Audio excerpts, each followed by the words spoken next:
Hello friends, ஒரு பாத்திரத்தில் 1 cup கோதுமை மாவு சேர்த்துக்கலாம். கொஞ்சம் ஏலக்காய் தூள் சேர்த்துக்கலாம். ஒரு 2 டேபிள் ஸ்பூன் ரவை சேர்த்துக்கலாம். கொஞ்சம் சோடாப்பு, கொஞ்சம் சால்ட்டு. இதுக்கு தேவையான அளவுக்கு வெல்லத்தை நான் பொடிச்சு எடுத்து வச்சுருக்கேன். இப்போ வெல்லமும் நம்ம சேர்த்துட்டோம். இப்போ இதை தண்ணி விட்டு நல்லா பிசைஞ்சு எடுத்துக்கலாம்.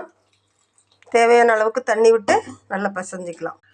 மாவை நல்லா பிசைஞ்சு எடுத்துகிட்டு கையில் கொஞ்சம் தண்ணி தொட்டுட்டு இந்த காயிற எண்ணெயில் சின்ன சின்ன உருண்டைகளாக போட்டு எடுக்கணும்.